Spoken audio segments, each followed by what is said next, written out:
जय हिंद दोस्तों। आज हम डिस्कस करेंगे 20 most important MCQs from polity. Okay, series 1 है। Next, in which of the following council acts established the dyarchy system first in it state. अगर dyarchy system की बात करें दोस्तों, तो डायरकी मीन्स होता है dual form of government. Okay, dual form of government. तो ऐसा कौन सा एक्ट था जिसने फर्स्ट टाइम एस्टेब्लिश किया डायरकी इन द स्टेट्स? तो हम यहाँ पे जो है डायर की अगर बात करें दोस्तों, तो ये 1919 ने में जो है फर्स्ट टाइम लाया गया था, इंडिया एक्ट ऑफ 1919। ओके, अगर हम सेकंड बात करें, decentralisation is the best feature of which one of the following government. Decentralisation means होता है जहां सिर्फ सेंटर के पास पावर ना हो दोस्तों, लोगों के पास भी पावर हो और पावर ऊपर से नीचे तक सबके पास हो। Okay, that is called decentralisation. Okay, तो बेस्ट फीचर ये कौन से गवर्नमेंट का है? तो हमारे यहाँ है फेडरल गवर्नमेंट। तो फेडरल गवर्नमेंट का ये बेस्ट फीचर है दोस्तों। नेक्स्ट अगर बात करें, under which of the following acts indirect election system was started during the British government in India. Okay, British government के टाइम पे इंडिया में सबसे पहले जो एक्ट लाया गया था इनडायरेक्ट इलेक्शन के लिए, वो कौन सा एक्ट था?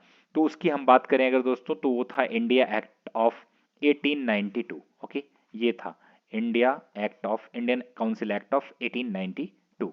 Okay, which council act of India is known as the Morley Minto reforms? को किस काउंसिल एक्ट के नाम से जाना जाता है? तो आपको मैं बता दूं, ये 1909 के एक्ट के नाम से जाना जाता है, Indian council act of 1909। On the basis of whose recommendation, किसके रिकमेंडेशन के बेसिस पे कॉन्स्टिट्यूएंट असेंबली फॉर्म हुआ था? तो ये साइमन कमीशन के रिकमेंडेशन के बेसिस पे हुआ था दोस्तों। साइमन कमीशन के बारे में आप जानते ही होंगे। आगे हम बात करें, in which of the following act had provision of separate representatives? Separate representatives का प्रोविजन किस एक्ट में है basically? Okay, in which of the following act had provisions of separate representatives और द मुस्लिम्स? ओके, मुस्लिम्स की बात कर रहे हैं यहाँ पे। फॉर द फर्स्ट टाइम जो लाया गया था दोस्तों, वो लाया गया था इंडियन काउंसिल एक्ट ऑफ 1909 में। ओके, आगे हम बात करें, dyarchy in state has been end by the act of, किस एक्ट से डायरकी को खत्म कर दिया गया था दोस्तों स्टेट्स में? ओके, तो हम यहाँ पे बात कर रहे हैं एक्ट 1935 की। आगे अगर बात करें, which one of the following reforms has provided the right to voting of females? Females को यहाँ पे राइट दिया गया था वोट करने के लिए फर्स्ट टाइम दोस्तों। तो यहाँ पे फर्स्ट टाइम अगर फीमेल की बात करें, तो मॉन्टेगू चेम्सफोर्ड रिफॉर्म्स में ये लाया गया था दोस्तों। यहाँ पर महिलाओं को वोटिंग का राइट दिया गया था। ओके, नेक्स्ट है, under which of the following act India council ended? India council को एंड कर दिया गया था किस एक्ट से दोस्तों? तो यहाँ पे द गवर्नमेंट इंडिया एक्ट जो लाया गया था 1935, उससे इसको एंड कर दिया गया था। ओके, आगे हम बात करें, two countries India and Pakistan was formed by the act? किस एक्ट में दो कंट्री को बनाया गया था, इंडिया एंड पाकिस्तान? तो ये 1947 एक्ट था दोस्तों, जिसमें हमारा देश आजाद भी हुआ था। On the basis of cabinet mission recommendation, when did the constituent assembly build? Okay, cabinet mission के रिकमेंडेशन के बाद, ओके, बेसिस पे कब कॉन्स्टिट्यूएंट असेंबली को बिल्ड किया गया था? तो कॉन्स्टिट्यूएंट असेंबली को जुलाई 1946 में बिल्ड किया गया था दोस्तों। Okay, when was the first meeting of the constituent assembly held? First meeting constituent assembly की कब हुई थी? तो फर्स्ट मीटिंग की अगर बात करें, तो इसको 9 दिसंबर 1946 में किया गया था फर्स्ट मीटिंग कॉन्स्टिट्यूएंट असेंबली की, कि कॉन्स्टिट्यूशन कैसे बनेगा उसको लेके। तो 1946 में किया गया था, 9 दिसंबर 1946 में। आगे दोस्तों बात करें अगर हम, where was the first meeting of the constituent assembly held? पहला मीटिंग कहाँ किया गया था दोस्तों?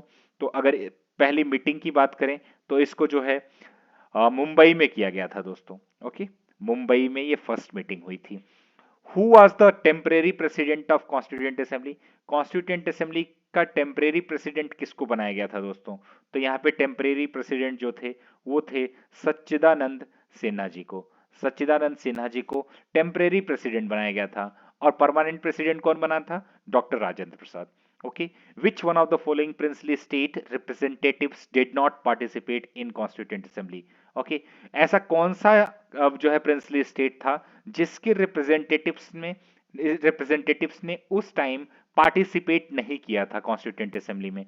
तो आपको पता होना चाहिए दोस्तों, ये हमारा था Hyderabad. Okay, Hyderabad, Nizam of Hyderabad के बारे में आप सुने ही होंगे। उनके प्रिंस उस प्रिंसली स्टेट से कोई भी रिप्रेजेंटेटिव पार्टिसिपेट नहीं किया था। आगे अगर हम बात करें, who became the first chairman of Indian constituent assembly, किसको फर्स्ट चेयरमैन बनाया गया था इंडियन कॉन्स्टिट्यूंट असेंबली का? तो यहाँ पे दोस्तों हम इंडियन कॉन्स्टिट्यूंट असेंबली के फर्स्ट चेयरमैन बनाए गए थे, वो थे हमारे doctor Rajendra Prasad. Okay, doctor Rajendra Prasad को फर्स्ट चेयरमैन बनाया गया था इंडियन कॉन्स्टिट्यूंट असेंबली का। Who was the chairman of the drafting committee of the constituent assembly? Drafting committee के चेयरमैन कौन थे हमारे यहाँ? तो ड्राफ्टिंग कमेटी की जहां बात आए दोस्तों, वहां हमेशा ध्यान रखिएगा, जो डॉक्टर बी आर अंबेडकर हैं वही थे ड्राफ्टिंग कमेटी के चेयरमैन। ओके, आगे अगर बात करें, how many numbers of women were the members in the constituent assembly, कितने विमेन मेंबर्स थी हमारे कॉन्स्टिट्यूंट असेंबली में? तो इनकी संख्या उस टाइम दोस्तों जो निकल के आई थी, वो निकल के आई थी 15। ओके, 15 कॉन्स्टिट्यूंट असेंबली में हमारी जो विमेन मेंबर्स थी उनकी संख्या थी ये। Who prepared the draft of the constituent assembly? Draft किसने बनाया था? तो ड्राफ्ट की जब बात हो दोस्तों, तो बी एन राव ने बनाया था। Okay, draft B N Rao ने बनाया था।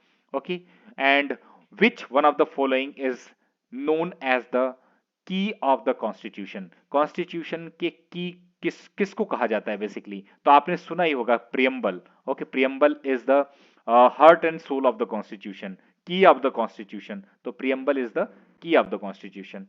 Okay, that's all for today. Thanks for watching. Please like, share and subscribe for more videos.